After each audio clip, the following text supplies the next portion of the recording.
Well, so today we're joined by Osher, who has been a big supporter of Hello Sunday Morning for a long time.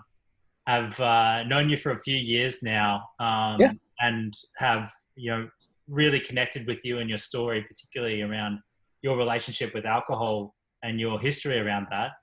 And in these times of crisis, what we're seeing in our community is a lot of people are reaching to alcohol to deal and cope with that stress.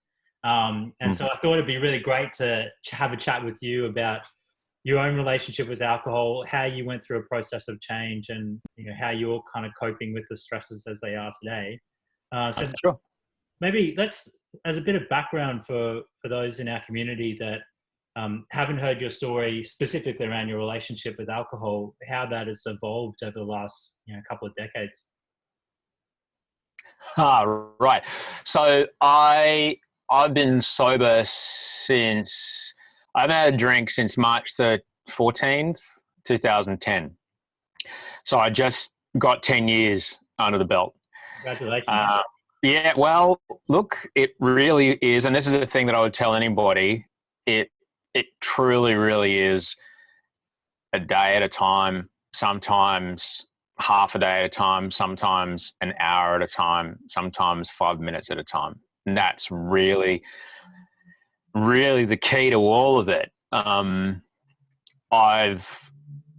turned to alcohol because it was a widely available, socially acceptable, self-administered depressant as a way to try and manage my mental health.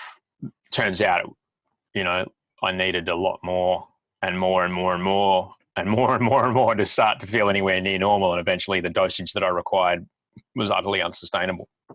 And so I've since got onto way better drugs to help me manage my mental health, and things have gotten a lot better. But the very crux of it is, and it's something that I'm kind of exploring now, to help me, deal with what I have in my brain. I use a form of therapy called acceptance commitment therapy. And it's just basically, are you willing to be with it? That's it. And that is the core. That's the core of anything. Because for me, I can only speak to my own experience, Chris, in that alcohol and using alcohol was an avoidant behavior. And because I couldn't bear the feelings inside my body, the emotions inside my body, I didn't know how to deal with them. I didn't know how to handle them, how to process them. And they would often externalize and come out as just, being angry or being fearful or being dismissive or being selfish or being arrogant or just generally not being a nice person to be around. And I didn't like that person and that I would become once I started drinking. I used to have, can I swear on your show? Whatever this is. Yeah. Okay. All right. I used to have let's say I have an allergy to alcohol, and that when I drink, I break out and fuck with. Yeah. And similarly, when I drink, my eldest, she has a peanut allergy, and anyone that knows somebody with a peanut allergy, thankfully, she's not anaphylactic, but we all know what happens if someone who's anaphylactic has an anaphylactic reaction to a peanut allergy. The tiniest, most trace amount of peanut can kill them. Okay, so similarly, the tiniest, most trace amount of alcohol will change me, and it will change how I feel. It will change my ideas about how much is a good amount to drink. It'll change my ideas about what is the right and wrong thing to do.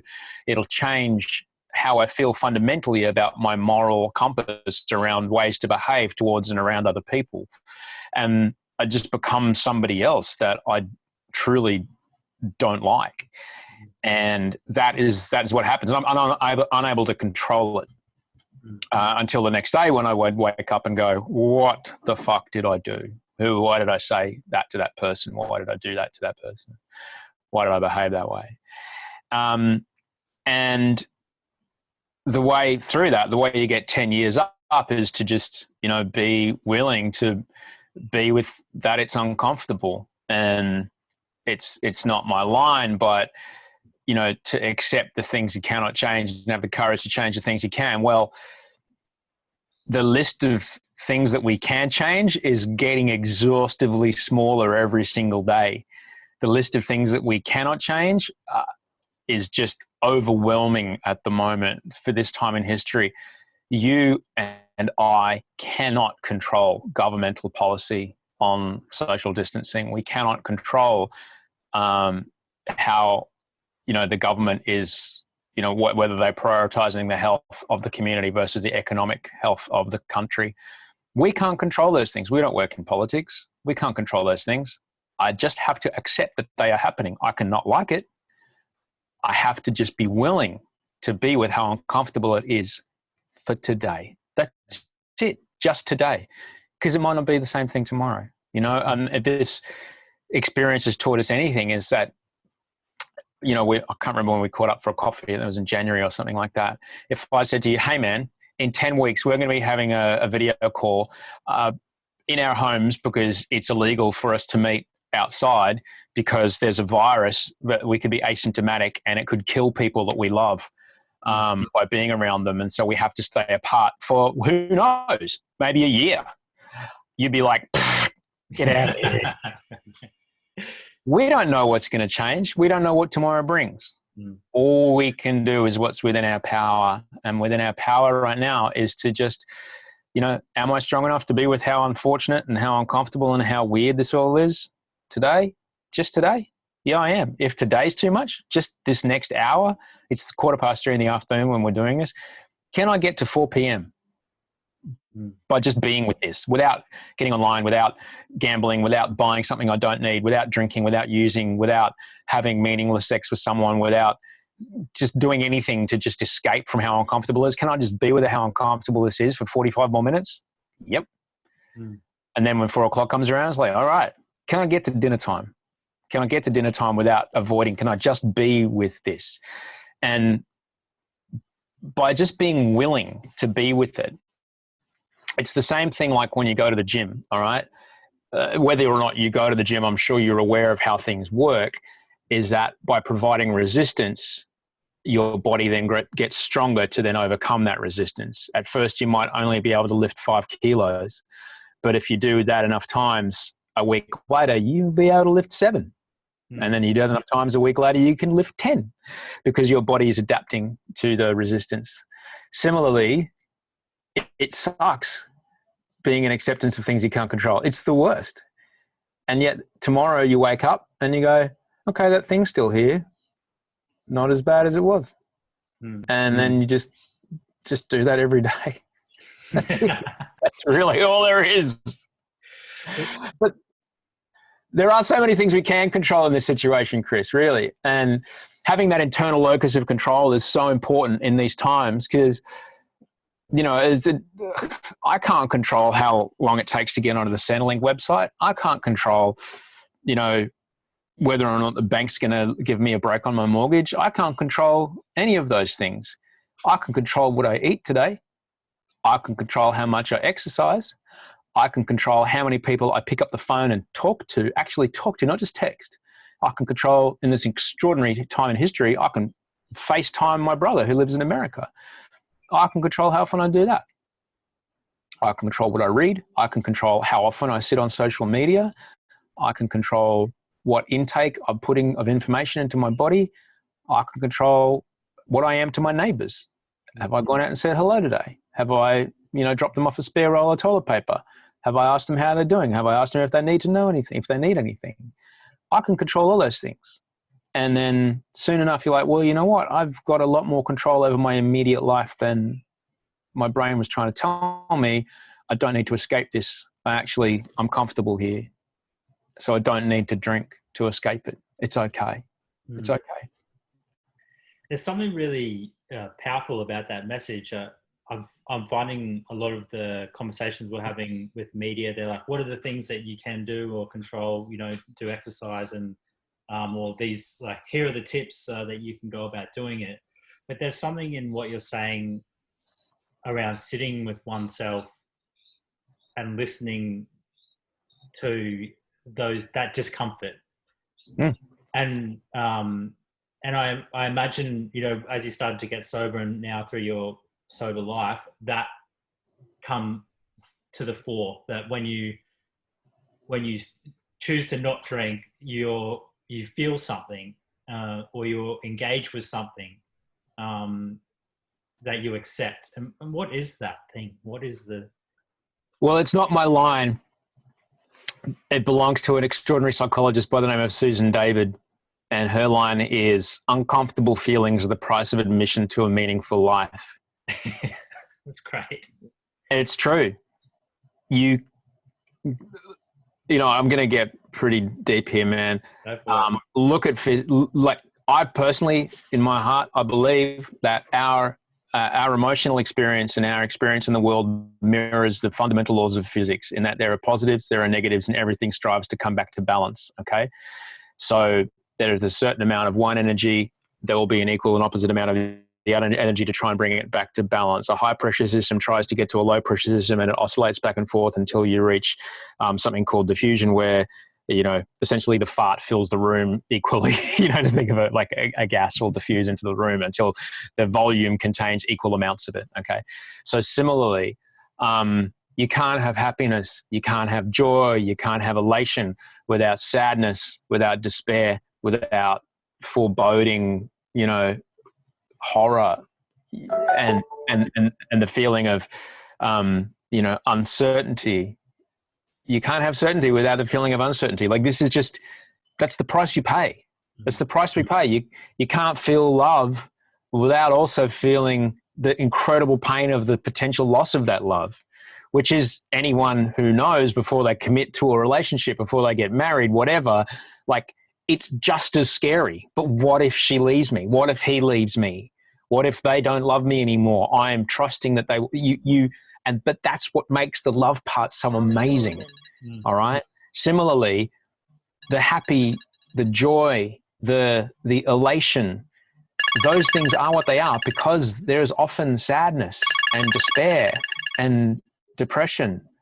But, in healthy amounts, that stuff it's part of life. Pain is a part of life. And that's okay, because no mental state is a permanent state. Nothing lasts. Nothing lasts. The happiness doesn't last, nor does the sadness. If the sadness never lifts, maybe some switches are stuck on in your brain, and you may need to go see your doctor. And I would recommend that highly over telehealth at the moment. But that's an important thing to recall. But just understand that there's just a part of life. And I'm not trying to be like hey, just suck it up.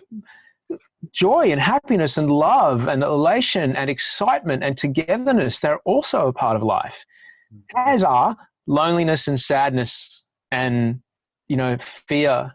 These are all a part of what it is to be human. And accepting that all of those things are a part of what it is to be human makes it easier.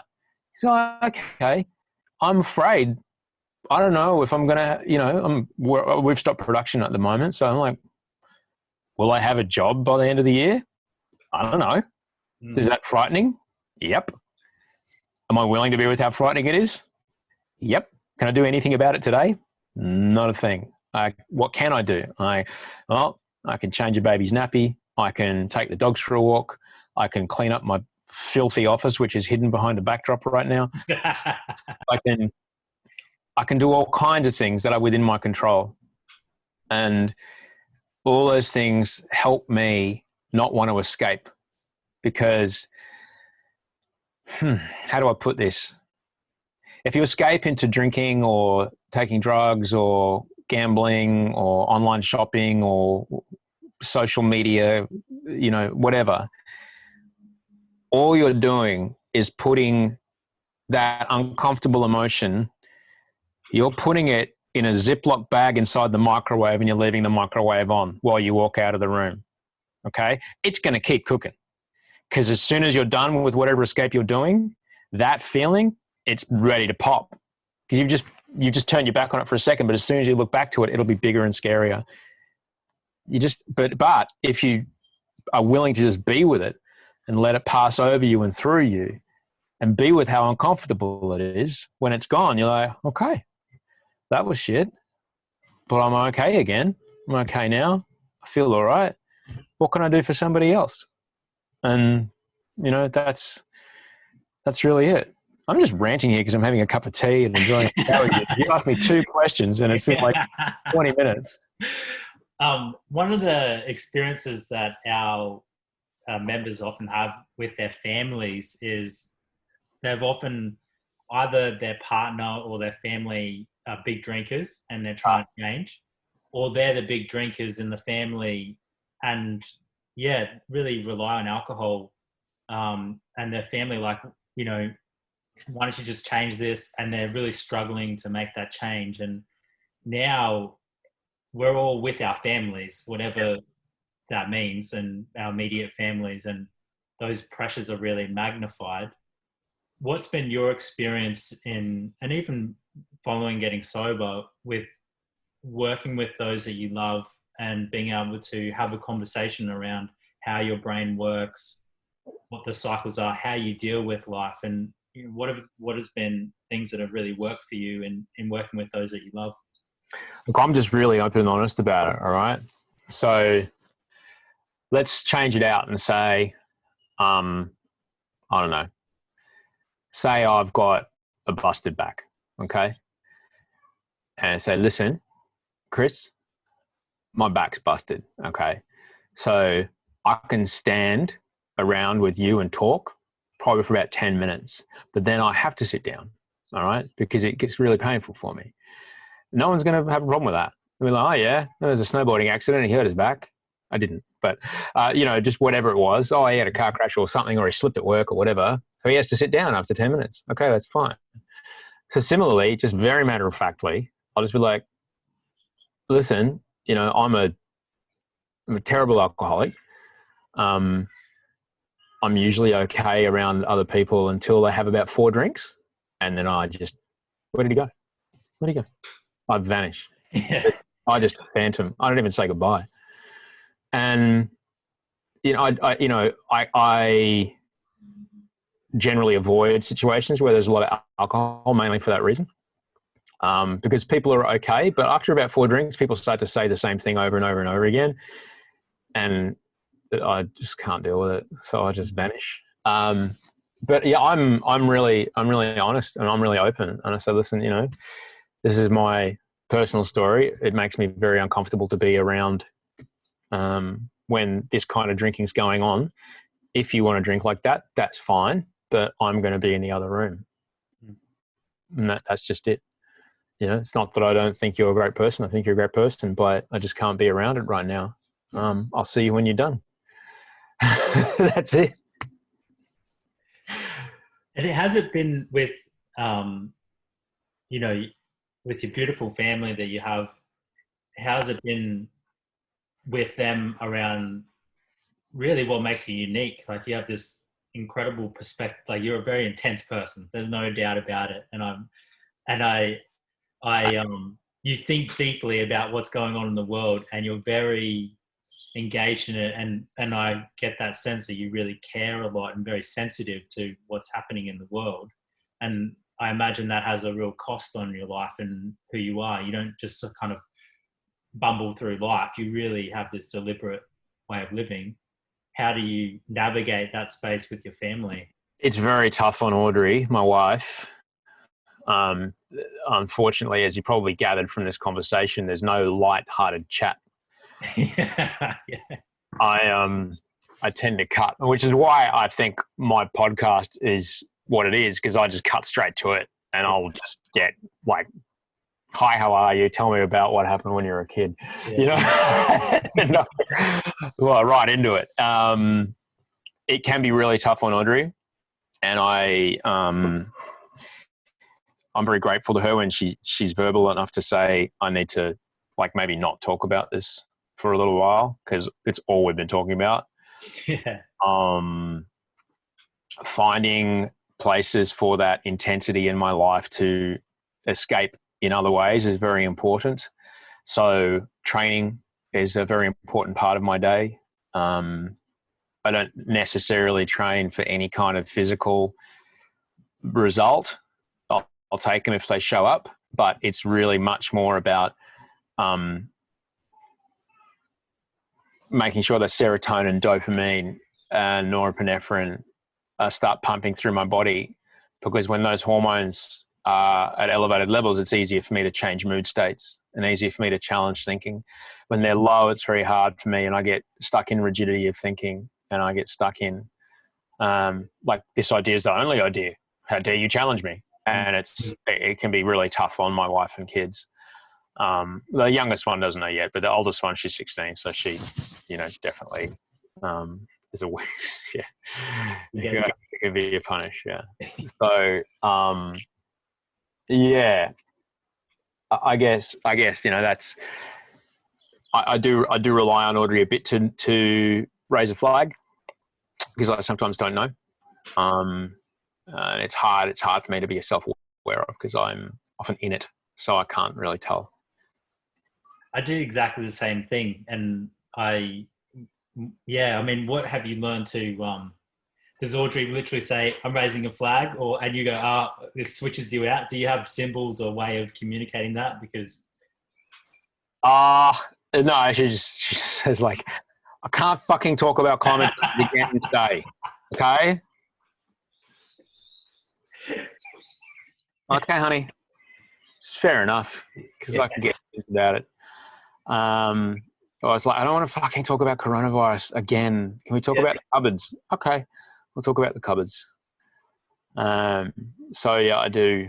Yeah, she usually waits. I've usually pushed her to quite a limit before she pipes up. She's very polite, but she's quite vocal when it comes to time. I'm grateful that she is. And I'm conscious of use that the whole time that I have with you is, I guess, have you got any kind of final thoughts or perspectives or words of advice for our community that are going through this time? Well, okay, number one, you're not alone. This is the first time in history, I think, that, well, normally I lost a job when I was 40. Being 40 and unemployed is no fun. And you lose your job, and then you look around and people around you are still going on holidays and buying jet skis and doing all kinds of stuff. But this is the first time ever that everybody lost their job at the same time. So we really are all in this together. You are not alone. There are hundreds, if not thousands, of other people just like you who have taken control of the situation and understood me plus alcohol isn't making this any better. So, like, drinking never made a problem any better. It just makes a problem worse. If you drink something that's shit, it's just going to be way shitter. That's it. Doesn't get any better. Like I said before, if you drink at a problem, it just goes on pause and just heats up until you come back in, and then it explodes in your face when you sober up. Nothing gets better when you're drinking. So, no, you're not alone, and no, you don't have to do it every day. You don't have to do it for the rest of your life. You just have to do it for today, all right? If you can get to bed tonight without picking up a drink, without being mean to someone, and with being of service to another person and being kind and compassionate to people around you, then you've done it perfectly.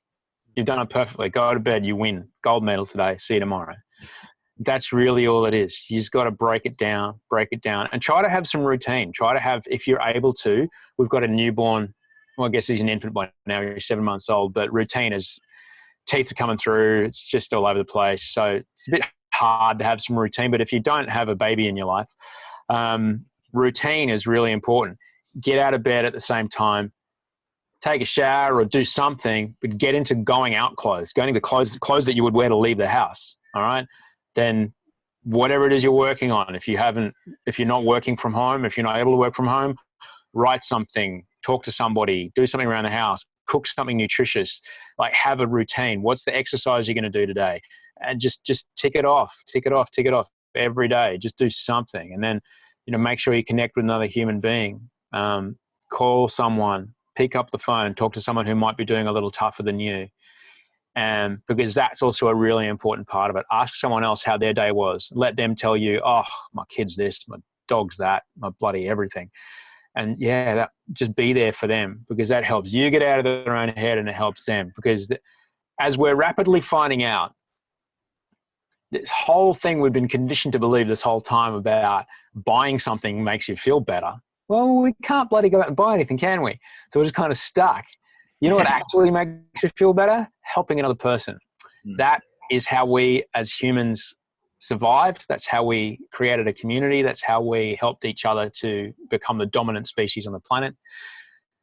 So your brain's hardwired for it. It causes a chemical reaction in your body to make you feel better. So help somebody. It doesn't have to be somebody you know. Do something for somebody else every day. And then go to bed at night and do it again tomorrow. Gold medal. You're not alone, man. You're not alone. We're all in this together. We all breathe the same air, Chris. Osher, thanks so much for sharing your thoughts. Really appreciate it. Anytime, man. At your service, all right?